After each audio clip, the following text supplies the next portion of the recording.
ọ̀rọ̀ Laide Bakare Eniola Badmus ọ̀rọ̀ mọ̀mọ́ tí bábò mìíràn yọ ò ń gbọ́ kódà ṣe rí ìjà tó wáyé láàrin Laide Bakare àti Eniola Badmus ìjà mọ̀mọ́ lágbára ò débi pé ṣé mi pé àtijọ́ mẹ́ta iná ti jọjọ bẹ̀rẹ̀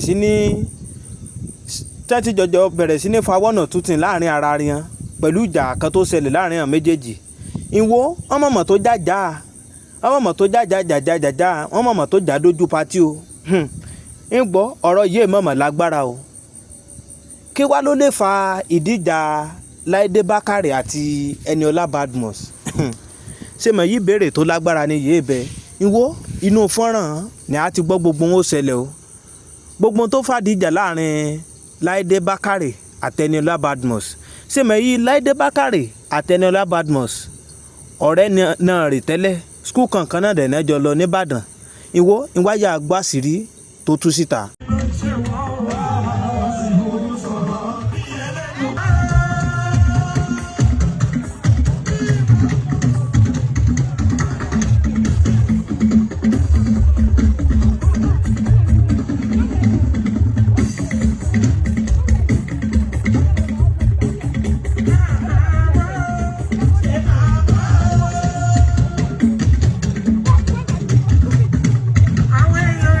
Eniola Badmus, you are a devil.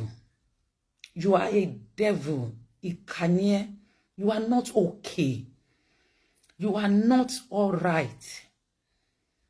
I am doing this video to actually explain my side. Because one, yesterday, you were able to do something. Because you did something to me. You came after me. You gave me serious body eating.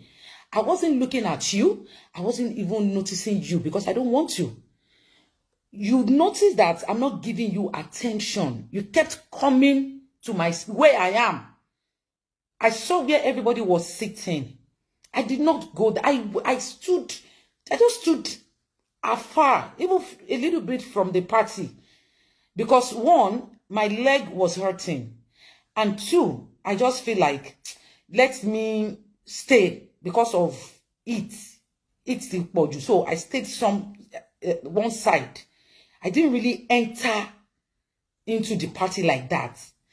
Do you know that this lady, this wicked Eniola, she be also people suffering pay in your con, you know, it was suffering me, it was for me worst. You came into my DM, you insulted me. Between your she insulted me, like yeah. Me o down, I never answered you. Me o die long, I didn't answer you. Eniola, you are evil. You are evil.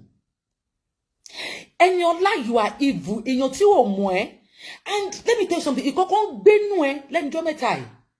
Ikokon gbe inu eh, let me jometai. Which I don't understand, and I want to believe that it is not even. I don't know. Why are you this bitter, Eniola? Why? Why are you this evil? Why do you like to put people down? Why? In my whole career, my spanning over 25 years, Eniola, this video is for you.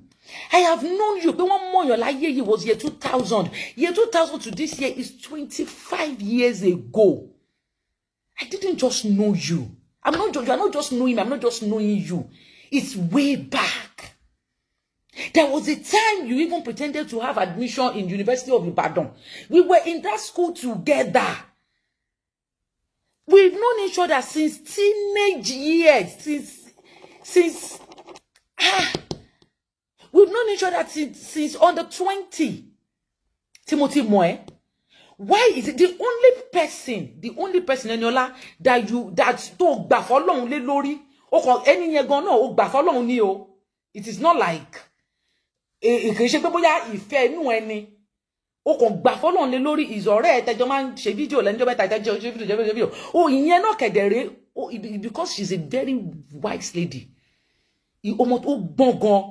She will use you when she knows to use you. Tó bá rí pé wúlò fún, no matter bad attitude tó bá ní, ó máa tolerate ẹ, ó máa papa ẹ, ó máa gbà ẹ́ bẹ́ẹ̀.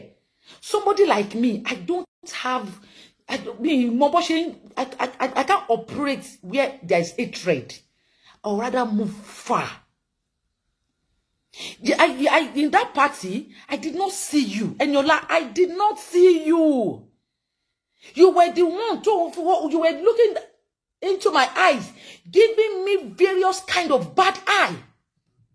Òun fún mi ní serious bad eye. Ojú burúkú ló fi ń wò mí back to back. Bó ṣe fojú burúkú wò mí. To me, it was giving different kind of meaning. Number one meaning is maybe, bóyá o fẹ́ parí grudge tó ti wà lẹ́tẹ̀lẹ̀. Please stop calling me. This person calling me. Please stop calling me. I don't like this. Please stop calling me. This person calling me. Please stop calling me. I don't. Why are you calling me? I don't understand. What, like, you saw me on live video and you are calling me. Why? Why? Kí má sọ̀rọ̀, kó má look like, kó má truncate image mi bẹ́ẹ̀ ni wípé bóyá I'm the troublemaker. You people were there. Tó bá tiẹ̀ fẹ́ ṣe nǹkan, tó bá fẹ́ ṣe nǹkan tó fẹ́ embarrass èèyàn, wàá ṣe with diplomacy. Ó ní ṣe that it was just too much that you were actually looking for something to make me react.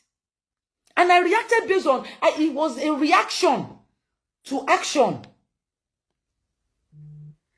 I don't like it. I'm a free person. Mi ò kì í ṣe wàhálà. I don't fight. I don't have friends. I don't have. Ìmọ̀mọ̀ bínú gbogbo yín olólùfẹ́ Kúnlé Ìjẹ̀ṣà káàkiri gbogbo àgbáyé níbikíbi tí ẹ̀ ń ti gbọ́ mi tí ẹ̀ ń ti wò mí. Lágbára Ọlọ́run Elédùmarè, ojú tí ẹ̀ ń fi wò mí, ojú náà mi á fọ́, etí tí ẹ̀ ń fi gbọ́ mi, etí náà mi á di. Torí bí mo ṣe wọlé bí ìyè ló yẹ kí mi kí, ṣùgbọ́n ọ̀rọ̀ ọmọ ló ká mi lára o. Ìwọ fáǹfààní yìí tètè subscribe sórí ètò, subscribe sórí ètò kí n lè àjàǹfààní bàbá tó ṣe mú fúnra wá fún gbogbo èèyàn olólùfẹ́ rẹ̀ àti fún gbogbo èèyàn ọmọ Nàìjíríà pátápátá. Kí n share fọ́nrán kí n jẹ́ kó kan gbogbo ọ̀n tètè mọ̀ kí n jẹ́ kó kan lára. Ìwọ ìmọ̀gbé kúrò ń bẹ̀ ibi tá a fi àdàgbẹ́ tó sọlẹ̀ sí ni yèlé ni bí bá tó ṣe lọ àtọ́jẹ́ ká gbọ́ lórí Laide Bakare Ati Eniola Badmus. Ire o, ó dìgbà orí ètò Kúnlé Ìjẹ̀ṣà náà ni wà.